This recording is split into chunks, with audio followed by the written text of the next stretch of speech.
আসসালামু আলাইকুম। আমি Farzana. Welcome to my channel Farzana's recipe house. আজকে আমি আপনাদের জন্য নিয়ে এসেছি গরুর মাথার মাংস ভুনা।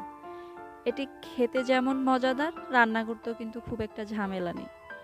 আসলে বাসায় থাকা যে মশলাগুলো আমরা পাই, মানে অলওয়েজ যেগুলো আমাদের বাসায় থাকে, ওই মশলা দিয়েই আপনি এই রেসিপিটা করতে পারবেন। এবং আশা করছি আমার মতো করে যদি আপনারা রান্না করেন তাহলে আপনাদেরও রেসিপি অনেক মজাদার হবে। আমি এখানে 1 কেজি পরিমাণ গরুর মাথার মাংস নিয়েছি। এই মাথার মাংসের বিষয়ে কিছু কথা আছে, আপনাদেরকে একটু পরে বলবো।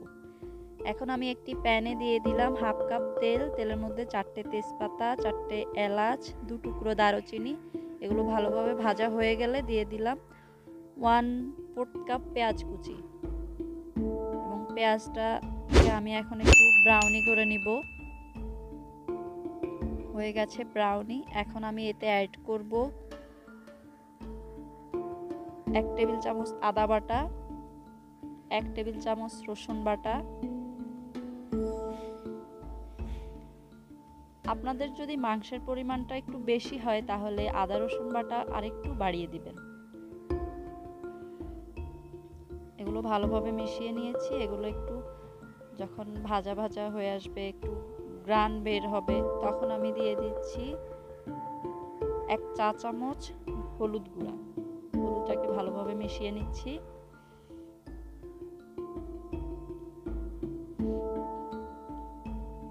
এখন দিয়ে দিব 2 চা চামচ লাল মরিচ গুঁড়া।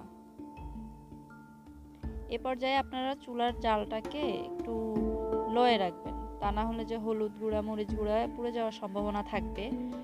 আর এগুলোকে আমি তেলের মধ্যে ভালোভাবে ভেজে নেব, এতে করে আমার যে রান্নার কালারটা অনেক সুন্দর আসবে। এখন দিয়ে দিচ্ছি হাফ কাপ পরিমাণ পানি মশলাটাকে কষানোর জন্য। চুলার জালটা এখন আমি মিডিয়াম করে দিব। ঢাকনা দিয়ে দিচ্ছি 5 মিনিটের জন্য।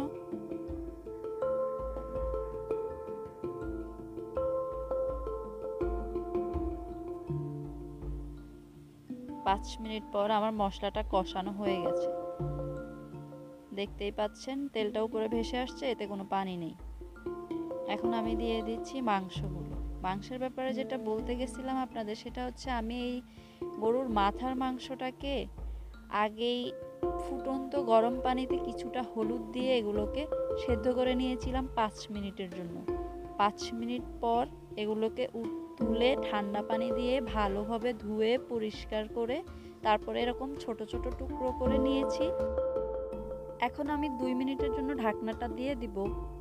2 মিনিট পরে আমি এখানে হাফ কাপ পরিমাণ পানি দিয়ে দিব। যেহেতু আমার মাংসগুলো আগেই কিছুটা সেদ্ধ করা এবং এতে এখন আর কোনো পানি কিন্তু বের হবে না, কারণ আমি পানিটা ঝরিয়ে রেখেছি ভালোভাবেই। সেজন্য এখানে আমি হাফ কাপ পানি দিয়ে দিলাম। এরপরে আবারও ঢাকনা দিয়ে দেব 5 মিনিটের জন্য।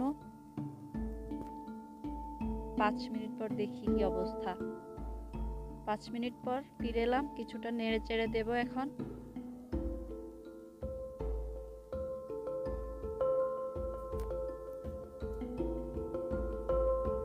আবারও ঢাকনা দিয়ে দিলাম 5 মিনিটের জন্য। 5 মিনিট পর এ পর্যায়ে আমি এখন দিয়ে দিব 1 টেবিল চামচ জিরা বাটা এবং পরিমাণ মতো লবণ।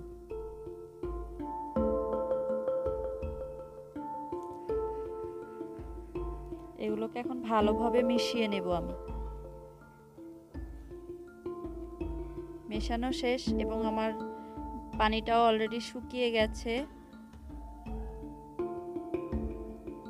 আমি ঢাকনা দিয়ে দিচ্ছি আরও 2 মিনিটের জন্য। জিরার গ্রানটা ভালোভাবে এলে তারপরে আমি এখানে পানি অ্যাড করব।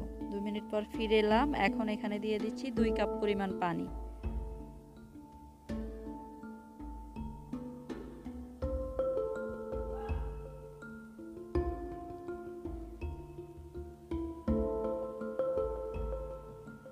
সাধারণত যে মাথার মাংস সিদ্ধ হতে কিছুটা সময় লাগে। আমি আবারও ঢাকনা দিয়ে দিলাম 5 মিনিটের জন্য। 5 মিনিট পর ফিরে এলাম। এখন একটু নেড়ে চেড়ে দেব।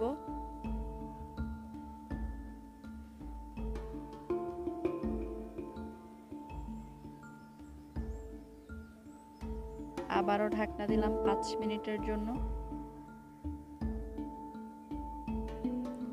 দেখি এখন এই পর্যায়ে মাংসের কি অবস্থা। দেখতেই পাচ্ছেন আমার মাংসর অলরেডি ঝোল অনেকটা কমে এসেছে।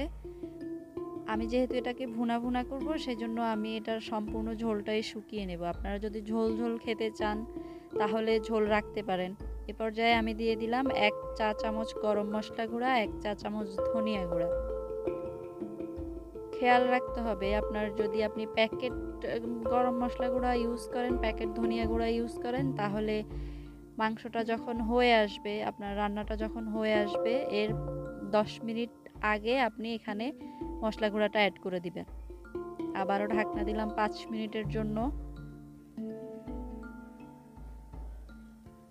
ফিরে এলাম 5 মিনিট পর। দেখতেই পাচ্ছেন আমার এই যে মাংসের পানি কিন্তু পুরোটাই শুকিয়ে গেছে, কিছুটা আছে। এটাকে এখন আমি এভাবে নেড়ে চেড়ে শুকিয়ে নেব পুরোপুরি, যেহেতু আমি এটাকে ভুনা করব। হয়ে গেছে, এখন আমি চুলার জালটা বন্ধ করে দিব এবং 5 মিনিটের জন্য এটাকে ঢাকনা দিয়ে ঢেকে রেখে দেব। এরপরে দেখবেন এটা দেখতে আরো অনেকটা সুন্দর লাগছে।